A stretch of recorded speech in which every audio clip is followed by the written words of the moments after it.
فلسطین کی صورتحال پر اوائسی وزرائے خارجہ کا اجلاس جاری ہے، جس میں تمام مسلم ممالک نے گریٹر اسرائیل کے منصوبے کو ایک ہی کھلے الفاظ میں تردید کی ہے۔ بخاری صاحب، زبانی کلامی تو اس کی تردید کی جا رہی ہے کہ گریٹر اسرائیل نہیں بننے دیں گے، لیکن کیا ان الفاظ کا آن گراؤنڈ غزہ کی سچویشن پہ کوئی فرق پڑے گا؟ دیکھیے، پہلی بات تو یہ ہے کہ یہ جو او آئی سی کے فارن منسٹر کا اجلاس ہو رہا ہے اس وقت، اس میں کیٹیگوریکلی الفاظ میں پہلی دفعہ تمام نے یک زبان ہو کے کہا ہے کہ یہ جو گریٹر اسرائیل کی بات ہے this is nothing but nonsense جی، اور ساتھ اس میں ایک نیا لفظ استعمال کیا گیا کہ یہ ہم نہیں ہونے دیں گے۔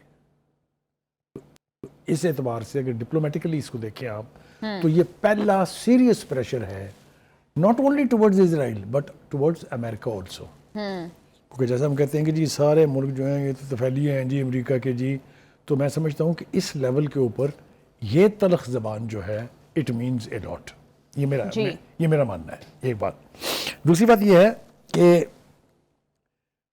جو اقدامات وہاں کیے جا رہے ہیں، چاہے وہ نئی جو سیٹلمنٹس ہیں وہ بنانے کی بات ہے، چاہے وہ جو خوراک کے حوالے سے وہاں ہو رہا ہے اس کو ہتھیار کے طور پہ استعمال کیا جا رہا ہے، ان سب اقدامات کی بڑی پرزور اور پر مکمل شدید قسم کی مذمت کی گئی ہے۔ جی، تو میں یہ یہاں تک کہنے کے لیے آمادہ ہوں کہ پہلی دفعہ کسی ڈپلومیٹک فورم پر اسرائیل کے خلاف اور غزہ کے حق میں پہلی دفعہ اتنی بھرپور آواز کے ساتھ بات کی گئی ہے۔ بخاری صاحب، آپ کو نہیں لگتا کہ اٹس ٹو لیٹ ناؤ؟ 60,000 فلسطینی جو ہیں وہ شہید ہو گئے ہیں۔ یہ آپ کی بات بالکل درست ہے کہ ہم نے خاموشی سے یہ تماشا دیکھا ہے کہ اسرائیل نے 60,000 کے قریب، بلکہ اب تو زیادہ فلسطینیوں کو شہید کیا، کوئی 1-1.5 لاکھ کے قریب لوگ جو ہیں وہ زخمی ہیں۔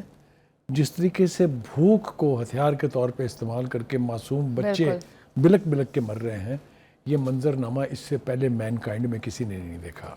تو جہاں تک جرائم کا تعلق ہے تو Israel is guilty of committing a crime against humanity. Bukhari صاحب، اب تو یورپین کنٹریز بھی جو ہے اس کے حق میں آواز اٹھا رہی ہیں فیس سیونگ کے لیے، تو مسلم امہ کو اب جا کر ہوش آئی ہے اگر، تو یہ اس سے زیادہ شرمندگی کی بات اب آپ چاہ رہی ہیں کہ میں تھوڑا سا اور شرمندہ کروں مسلم قیادت کو، لیجیے میں کر دیتا ہوں۔ آسٹریلیا کے 40 شہروں میں ایک دن میں جلوس نکلے ہیں، جس میں ہزاروں نہیں لاکھوں کی تعداد میں لوگوں نے شرکت کی ہے، اور اپنی حکومت سے انہوں نے مطالبہ کیا ہے کہ ہر قسم کا اقتصادی تعاون اسرائیل کے ساتھ بند کر دیں۔ بالکل۔ برطانیہ میں مظاہرین نے ایک بینک کے اندر گھس کے کہا ہے کہ آپ تمام قسم کی جو بینکنگ ہے وہ اسرائیل کے ساتھ آپ ختم کر دیں۔ برسلز میں ہزاروں افراد نے جلوس نکالا ہے، ٹھیک ہے جی۔ جنوبی جو فن لینڈ ہے وہاں پر انسانی ہاتھوں کی زنجیر بنائی ہے انہوں نے فلسطینیوں کے حق میں۔ اسی طریقے سے جنوبی کوریا میں اسرائیلی سفارت خانے کے سامنے مظاہرہ کیا گیا ہے۔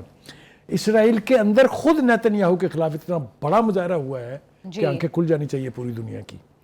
اسرائیل کی فرانس اور دیگر یورپی ممالک کو جو فلسطین کو تسلیم کرنے کے حوالے سے دھمکی ہے وہ بھی بے معنی ہے، اس لیے کہ وہ ممالک کا فیصلہ کر چکے ہیں کہ ستمبر میں جو اجلاس ہوگا یونائٹڈ نیشن کی جنرل اسمبلی کا، اس موقع پر بڑی تعداد میں یورپی کنٹریز جو ہیں وہ فلسطین کو تسلیم کر لیں گے۔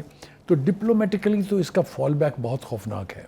جی، اب اس کے بعد جنرل اسمبلی اگر ایک ریزولوشن اور پاس کر لیتی ہے تو پھر 2 چیزیں ہیں اس کا فیصلہ کرنا ہوگا، یا اسرائیل کی رکنیت منسوخ کریں یا وہاں پر پھر امن کے لیے آپ اپنی امن فوج بھیجیں۔ بخاری صاحب، کیا لگتا ہے کہ امریکہ ہی کرنے دے گا؟ دونوں میں سے کوئی بھی آپشن؟ دیکھیے، امریکہ پوری صورتحال کو دیکھ رہا ہے کہ دنیا میں کس طرح آوازیں اٹھ رہی ہیں۔ جی، there is a life beyond Trump also نا۔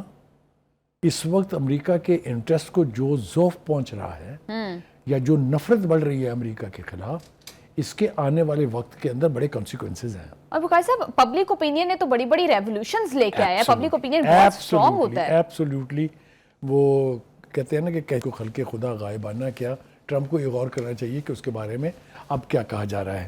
جو آپ بار بار مجھے اکساتی ہیں اور یہ مسلم امہ کے حوالے سے، بخاری صاحب ٹائم بہت شارٹ ہے، میں چاہتی ہوں کہ آپ مجھے تھوڑا سا اس پہ واضح کریں کہ کیا سفارتی کے علاوہ کوئی ملیٹریلی بھی ہیلپ کی جائے گی غزہ کی مسلم کنٹریز کی جانب سے؟ وہ کرنے کا وقت گزر گیا۔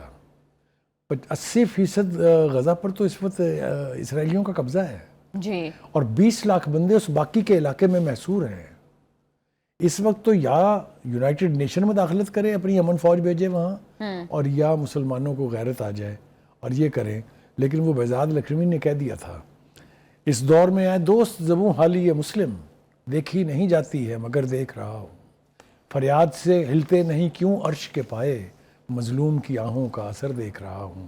اور ایک وہ وقت آئے گا جب میں یہ کہوں گا کہ سیاد نے پھونکا تھا انا دل کا نشیمن، اور سیاد کا جلتا ہوا گھر دیکھ رہا ہوں۔ جی بخاری صاحب، بہت اچھے شعر کہیں آپ